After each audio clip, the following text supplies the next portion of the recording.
The night was as black as ink, and the road stretched out before me like a serpentine ribbon through the dense forest. I had always heard the stories about this desolate stretch of highway, but I never believed them until that fateful night. I was driving home after a long day at work, exhaustion weighing heavy on my eyelids. The radio played a haunting melody, and the only companionship I had was the occasional flicker of my headlights, illuminating the twisted trees that lined the road. The silence was stifling, broken only by the soft hum of the engine and the rhythmic thump of my heart. As I rounded a curve in the road, I saw something that made my blood run cold. A figure, hunched and frail, stood at the edge of the forest. Its shape was indistinct, obscured by the shadows, but its presence sent shivers down my spine. I slowed down, my grip on the steering wheel tightening. My instincts screamed at me to keep driving, to not stop. But curiosity got the better of me. I pulled over to the side of the road, my headlights casting an eerie glow around the figure. It was a woman, her tattered dress fluttering in the cold night breeze. Her hair hung in unkempt strands, and her face was hidden in the darkness. "Are you okay?" I called out, my voice trembling. There was no response, just a soft, mournful moan that sent chills down my spine. I reached for my phone, intending to call for help, but the moment I looked up, she was gone. Vanished into the inky blackness of the forest as if she had never been there. Panic welled up inside me, and I hurriedly called the police, explaining what I had seen. The dispatcher assured me that a patrol car would be dispatched to investigate, but the wait felt like an eternity. I tried to shake off the unease that had settled in my chest, convincing myself that it must have been a trick of the mind, a shadow playing tricks on my tired eyes. Minutes turned into hours as I waited, the forest around me growing eerily quiet. The wind whispered through the trees, and I could have sworn I heard faint, distant footsteps. My imagination, I told myself, trying to quell the rising fear. Finally, the distant wail of sirens pierced the silence, and I breathed a sigh of relief. The patrol car pulled up behind me, and an officer stepped out. I rushed to explain what I had seen, but the look on his face told me he didn't believe me. "We've searched the area, and there's no one here." "You must have been mistaken," he said with a dismissive tone. I tried to argue, to convince him that I hadn't imagined it, but he refused to listen. With a curt nod, he returned to his car and drove away, leaving me alone on the dark road. I got back in my car, my hands shaking as I turned the key in the ignition. As I pulled back onto the road, I couldn't shake the feeling that something was watching me from the depths of the forest. The radio crackled to life, emitting a static-filled voice that sent a shiver down my spine. "Turn back," it whispered, a haunting echo in the night. I sped away from that desolate stretch of highway. The image of the mysterious woman burned into my mind. I knew, deep down, that I had encountered something otherworldly that night, something that should never have existed in the realm of the living. And as I drove away, I couldn't help but wonder if I had narrowly escaped a fate far worse than I could ever imagine, hidden in the darkness of the haunted road. I still can't shake the bone-chilling memories of that terrifying night on the road, a night when reality surpassed any horror movie I had ever seen. It was a true story that forever altered my perception of the world and the dangers that lurk in the shadows. It was the dead of winter, and I was making the long drive home after visiting my family for the holidays. I merged onto a desolate stretch of highway that seemed to lead to nowhere. Snowflakes danced in the headlight beams, and the world outside was an icy, monochromatic landscape. The road was treacherous, slick with a layer of freezing rain. The only solace I had was the music on the radio, playing softly in the background. It provided a faint sense of company in the otherwise desolate darkness. My eyes were heavy with exhaustion, and I knew I needed to find a place to rest soon. But the next town was miles away, and I pushed on, praying for a safe arrival home. That's when I saw it. At first, it was just a flicker in the rearview mirror, a distant pair of headlights, but they were closing in on me rapidly. Panic surged through my veins as the vehicle behind me bore down, its high beams blinding in the pitch-black night. I switched lanes, hoping the aggressive driver would pass, but they stayed on my tail, a constant threat in my rearview mirror. The sense of dread intensified when I realized there were no other cars on the road, no potential witnesses to the unfolding nightmare. My heart pounded as I glanced at the exit signs, counting the miles to the next gas station. I decided to make a run for it, to seek help from the attendant, or at least the sanctuary of a well-lit area. As I veered off the highway and into the quiet gas station, the pursuing car followed suit. I parked haphazardly and threw open my car door, my legs wobbly from the adrenaline coursing through me. The driver of the other car stepped out, and my blood ran cold when I saw the twisted grin on their face. They were a tall, gaunt figure, dressed in dark, tattered clothes with wild, unkempt hair. Their eyes were wide and devoid of any emotion, staring straight through me. A shiver ran down my back as I fumbled for my phone, ready to dial emergency services. But before I could make the call, the stranger's voice sliced through the cold night air. "You shouldn't have run," they whispered, their words dripping with malice.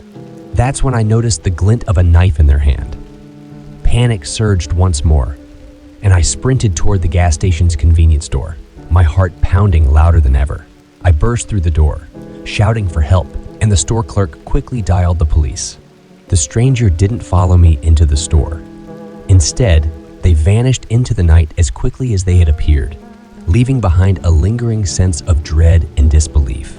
The police arrived within minutes, but despite an extensive search, the mysterious driver was never found. To this day, I can't shake the fear that one night, somewhere out there, they might return to the desolate road, seeking another unsuspecting traveler to haunt. The terror of that night on the road has forever imprinted itself on my soul, a stark reminder that real-life horrors can be far more chilling than any fictional tale. As I sit here, the memories of that fateful night come flooding back, like a nightmarish movie reel, playing in my mind's eye. It was a cold, moonless night, the kind that chills you to your very bones. When my best friend Lisa and I found ourselves on an isolated road in the middle of nowhere. We had been driving for hours, lost in the labyrinthine maze of dark country roads. Our cell phones had long lost signal, and panic was setting in. The road stretched out ahead of us like a yawning abyss, flanked by gnarled trees that seemed to claw at the sky, their branches like skeletal fingers grasping at unseen horrors. The wind whispered secrets through the leaves, secrets we were never meant to hear. I remember gripping the steering wheel so tightly, my knuckles turned white, trying to keep my fear at bay. As we rounded a bend, the headlights of our old, battered car cast eerie shadows that danced and flickered on the road. And that's when we saw them, two figures standing in the middle of the road, their faces obscured by the darkness. I slammed on the brakes, the tires screeching as we skidded to a stop just a few feet from them. My heart pounded in my chest, my breath shallow and labored. Lisa and I exchanged nervous glances, our eyes reflecting the terror we felt deep inside.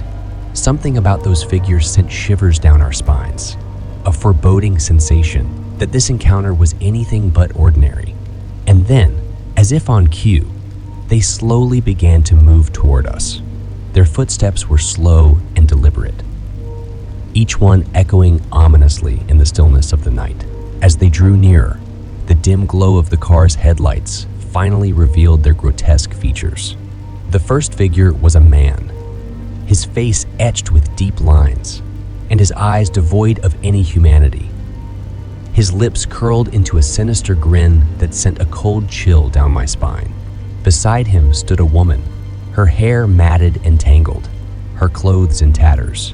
Her eyes were hollow, and her skin was ashen, like a corpse brought back from the grave. She clutched a weathered doll in her bony hand, its porcelain face shattered, a sinister mockery of innocence. I turned to Lisa, fear etched into her face, mirroring my own terror. We were trapped, surrounded by the malevolent presence of these living nightmares. The man's voice broke the silence, a low, guttural sound that sent shivers down my spine. "Lost, are we?" he sneered, his voice dripping with malice. We stammered out a feeble explanation, trying to hide the quiver in our voices. But it was clear that these two were not interested in our excuses. The woman clutched the broken doll tighter, her hollow gaze never leaving us. The man's grin widened, revealing a mouth full of rotting teeth. "You're in our territory now," he hissed. And it was then that I noticed the glint of something metallic in his hand. A knife, gleaming with malevolence. In that chilling moment, Lisa and I knew that our lives hung in the balance, that the road we had chosen that night had led us straight into the clutches of living evil. We were at the mercy of these nightmarish beings, and as the wind howled through the trees and the shadows closed in around us, we could only hope that somehow, some way, we would find a way to escape the horrors of that long, sinister night. The woman, her gaze unwavering, seemed to communicate without words, her cracked lips parting to emit a haunting, otherworldly moan. It echoed through the dark woods like a mournful dirge, sending a shiver down my spine. Just when it seemed as though there was no escape from the clutches of these nightmarish figures, a distant sound pierced the oppressive silence. The faint rumble of an approaching vehicle. Headlights appeared in the distance, growing brighter with every passing second. The two malevolent figures turned their attention toward the approaching vehicle, momentarily distracted. It was our only chance. Without a second thought, I slammed the car into reverse and floored the gas pedal, tires screeching as we shot backward, narrowly missing the man with the knife. The headlights of our car illuminated their grotesque forms once more as we sped away, the woman's mournful wail echoing behind us. We didn't look back until we were safely out of sight, hearts pounding, breaths ragged. The distant vehicle that had saved us had now stopped near the two figures, their eerie presence lost in the rearview mirror. We drove for what felt like an eternity, not stopping until we reached a gas station where we could finally call for help. The authorities arrived, but when they returned to the isolated road, there was no trace of the sinister pair. No footprints, no sign of their malevolence, as if they had vanished into thin air. As for that road, it is now forever etched in our memories as a place where the line between the living and the malevolent blurs, where evil walks the earth, waiting for unsuspecting travelers to cross its path once more. It was a moonless night, the kind where darkness stretched out like an inky abyss, swallowing everything in its path. The wind whispered eerie secrets through the rustling leaves, and the only illumination came from the faint glow of my car's headlights, painting a narrow path of clarity on the desolate road ahead. I was on a road trip, driving through the heart of a remote forested area in the dead of night. The oppressive silence of the woods pressed in on me, and the occasional hoot of an owl or the distant howl of a lone coyote only added to the unsettling atmosphere. My phone signal had long since vanished, leaving me truly alone in the wilderness. As I pressed on, my imagination played tricks on me. I kept seeing shadowy figures darting across the road, only to disappear when I turned my full attention to them. My rational mind told me it was probably just my tired eyes playing tricks on me. But fear has a way of amplifying every doubt. Then, the weather took a sinister turn. Rain began to pour from the heavens, drumming on my car's roof like a malevolent orchestra. The windshield wipers struggled to keep up, and the raindrops danced in the beams of my headlights, creating an eerie, almost hypnotic display.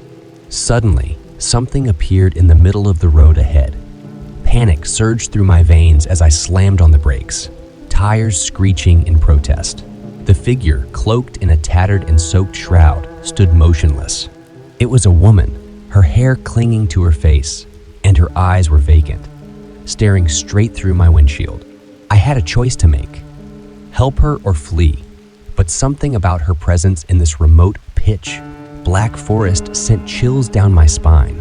My gut screamed danger, but my conscience demanded compassion. I cautiously stepped out of the car, rain soaking me to the bone. "Are you okay?" I called out, my voice trembling as I approached the woman. She remained eerily silent, her gaze unbroken. I reached out to touch her shoulder, and that's when I saw it. Her clothes were caked in mud and blood. Panic threatened to consume me as I stumbled backward. The woman suddenly let out an unearthly, blood-curdling scream that reverberated through the woods. The sound pierced my soul, and I sprinted back to my car, never looking back as I sped away. Her anguished cries still echoed in my ears. The rain continued to fall, but now it felt like a malevolent force, as if nature itself was conspiring with that mysterious woman. My heart raced as I drove, my eyes darting to the rearview mirror, half expecting her to be there, chasing me through the night. Hours later, I reached the safety of a gas station in a nearby town. I was trembling, my clothes drenched, and my mind haunted by the encounter. I told the gas station attendant about the woman in the woods, but he just shook his head and muttered something about a local legend, a vengeful spirit that roamed those very woods. Whether it was a ghost, a hallucination, or something else, I'll never know. But one thing is certain, that night on the road, I encountered something beyond explanation, something that still haunts my dreams to this day. It was a typical Friday night when my friend Emily and I decided to take a road trip, the kind of adventure that would live in our memories forever. We were both college students, craving a break from our mundane routines. So, with a full tank of gas and an endless playlist, we embarked on our journey into the unknown, the destination. A remote cabin nestled deep within the woods, a place we'd heard about from a friend of a friend. The only problem was that the cabin was located somewhere we'd never been, far off the beaten path. Google Maps told us it was a 4-hour drive, but it might as well have been on the other side of the world. Neither of us cared much about the specifics. We were just excited to get away from the stress of exams and deadlines. The sun was setting as we left the city behind, casting eerie shadows on the empty road ahead. It didn't take long for darkness to envelop us, and the sense of isolation began to creep in. Tall trees lined the road, their branches forming gnarled hands that seemed to reach out towards us. I couldn't help but shiver despite the car's heater working overtime. As we ventured further into the night, Emily and I became aware of how truly alone we were. No other cars passed us by, and the road stretched on endlessly. It was as if the world beyond our headlights had ceased to exist. My knuckles turned white as I clutched the steering wheel, and Emily's fingers nervously tapped out a rhythm on the dashboard. The tension grew palpable when we realized that the GPS had lost signal. We were completely reliant on the old-fashioned road signs that occasionally appeared, guiding us through the dark abyss. With each passing mile, the road seemed to narrow, and the dense forest pressed closer. It was then that a feeling of unease settled over us like a heavy fog. We came across a fork in the road, and with no cell service to consult Google Maps, we had to make a choice. Emily urged me to turn left, while a gut feeling told me to go right. With a hint of stubbornness, I veered right, and soon enough, we found ourselves on a road that seemed to grow more treacherous by the minute. The path was riddled with potholes, and the occasional rustling in the bushes next to us sent shivers down our spines. To make matters worse, our headlights began to flicker intermittently, casting eerie shadows that danced like specters on the road ahead. As the hours passed, Emily and I fell into an uneasy silence, each lost in our thoughts. We couldn't help but wonder if we were lost or if the cabin even existed. Desperation clouded us as we contemplated turning back. But the fear of retracing our steps through this nightmarish road was too great. Suddenly, the car's engine sputtered, and we coasted to a halt. Panic washed over us as I desperately tried to restart the engine, but it remained stubbornly silent. With dread settling in, we realized we were stranded in the middle of nowhere, surrounded by the oppressive darkness and the unsettling sounds of the forest. We decided to wait it out, hoping that somehow the car would come back to life. but the minutes felt like hours, and the forest seemed to close in around us, its unseen inhabitants whispering in sinister tones. Just as our fear was reaching its peak, a distant pair of headlights pierced the darkness.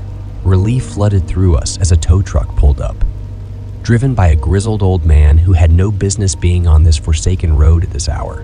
The mechanic looked at the car, nodded sagely, and muttered something about a common issue he'd seen before. He worked his magic, and our engine roared to life once more. We breathed a collective sigh of relief, thanking the old man profusely as we handed him some cash. He smiled cryptically, wished us a safe journey, and disappeared into the night. As we continued our drive, the forest finally gave way to the open road, and the cabin appeared on the horizon. We reached our destination, shaken but alive, and couldn't have been more relieved to put this eerie road behind us. We never found out what the old man had fixed, but one thing was certain: we wouldn't forget that night's harrowing journey anytime soon. Our adventure had been far from the supernatural horror we expected, but the very real fear of the unknown had been enough to make it a tale worth telling. It was a night that taught us the true meaning of being lost, not just on an unfamiliar road, but in the depths of our own fears and uncertainties.